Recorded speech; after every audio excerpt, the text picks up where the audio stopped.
के जो अमराज है ना वो 3 हिस्सों में डिवाइडेड है। एक ऐसे मरीज होते हैं जिनको दिल की कोई बीमारी तो नहीं होती लेकिन उनको रिस्क फैक्टर्स होते हैं जो हम कॉमनली देखते हैं, जैसे किसी को डायबिटीज़ हो गई, हाइपरटेंशन हो गई।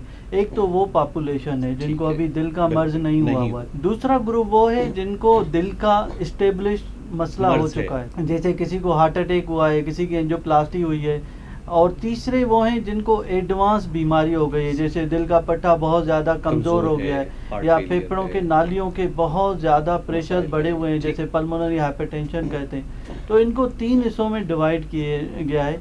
उसमें भी 2 तरीके के इम्पैक्ट हैं। एक वो मरीज़ हैं जो एक्यूटली बिगड़े हुए हैं और दूसरे वो ग्रुप हैं जिनको मसला तो है लेकिन पुराना चल रहा है, जैसे किसी को हार्ट अटैक हुआ है लेकिन एंजियोप्लास्टी हुई है लेकिन 2-3 साल हो चुके हैं। तो इस तरह से 2 ग्रुपों में ये डिवाइडेड हैं, जो स्टेबल होते हैं और एक जो डीकम्पनसेटेड होते हैं। जैसे हमने पहले ही बात कर चुके हैं कि हम जो है ना ऐसे मरीज़ जो चाहे जिनको दिल का मसला ना हो लेकिन रिस्क फैक्टर्स हों, जैसे किसी को ब्लड प्रेशर है और ब्लड प्रेशर की बहुत सारी दवाइयाँ ले रहा है लेकिन ब्लड प्रेशर कंट्रोल नहीं हो पा रहा।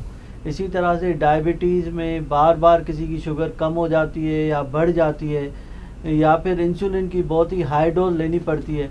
तो ऐसे मरीज़ अनस्टेबल होते हैं। इनमें रोज़ा रखना, अल्दो इनको दिल का इतना मसला नहीं होता लेकिन इन मरीज़ों में दिल के मसले होने के चांसेस ज़्यादा होते हैं, तो इसकी वजह से जो है ना इन मरीज़ों में रोज़ा नहीं रखना चाहिए।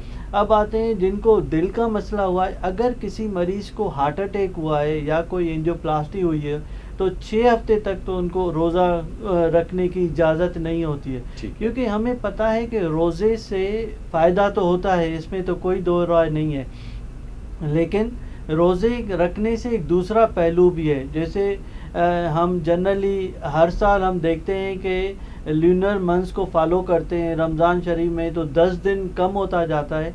तो डिफरेंट किस्म के वेदर्स में रोज़ा, कभी सर्दियों में आता है कभी गर्मियों में। तो अगर गर्मियों में रोज़ा आए तो ये 14 से 20 घंटों में होता है। तो किसी जगहों पे ऐसा भी होता है कि लंबा रोज़ा होता है। तो आप जोग्राफिकल किस एरिया में रह रहे हैं, फॉर एग्जाम्पल हमारा पाकिस्तान के लेके हॉट एरियाज़ में कहते हैं, और अगर ये अप्रैल मई जून जुलाई में अगर रोज़ा आता है तो एक तो 14 घंटे की फास्टिंग होती है, फिर ये पानी और नमकियात की लंबे फास्टिंग में चेंजेस आती हैं जो दिल के मसाइल को बिगाड़ सकती हैं। जो दिल के अमराज होते हैं जैसे हमने अभी बात की, अब डिपेंड करता है कि मरीज़ किस बीमारी से लाहक है। जैसे किसी को अगर स्टेबल कोरोनरी आर्टरी डिजीज़ है उनमें तो 2-3 दवाइयाँ होती हैं, वो आप सहरी और अफ्तारी में एडजस्ट कर सकते हैं।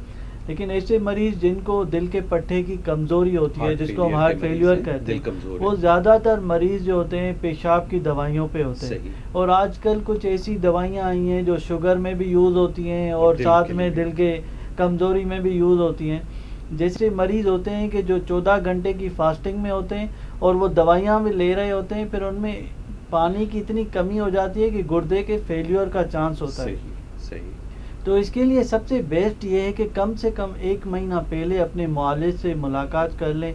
और मैं तो अपने मरीज़ों को मशवरा देता हूँ कि अगर आपको ज़िद तो बहुत करते हैं और कुछ मरीज़ तो आके बताते हैं कि हमने तो सर रोज़े रख लिए थे, आपने मना किया था या ये किया था, लेकिन फिर भी रख लेते हैं रोज़े। आप शौबान में जो है ना कोई नफली रोज़े रखना शुरू करें और फिर जो है ना उसकी प्रैक्टिस हो जाए, और रमज़ान में आप अल्टरनेटिव पे रखें।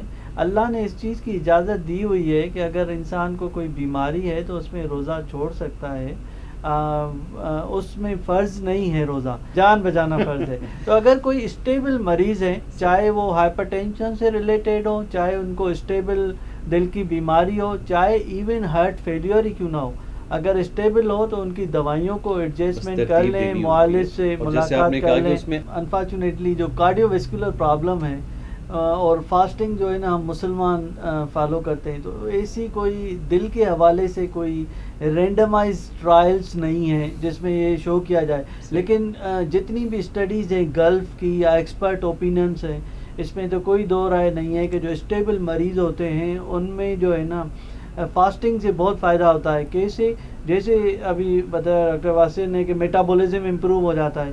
सबसे बड़ी बात है कि फ़ास्टिंग से आपका वेट लॉस होता है और हमें पता है कि कार्डियोवेस्कुलर में एक जो बेसिक मैकेनिज्म है बिहाइंड वो मेटाबॉलिक डिसऑर्डर ही है, जैसे रिस्क फैक्टर्स हो गए, ब्लड प्रेशर कंट्रोल में आ जाता है, शुगर कंट्रोल में आ जाती है, और सबसे बड़ी बात है कि लिपिड प्रोफाइल बेहतर हो जाते हैं। हमने देखे फास्टिंग के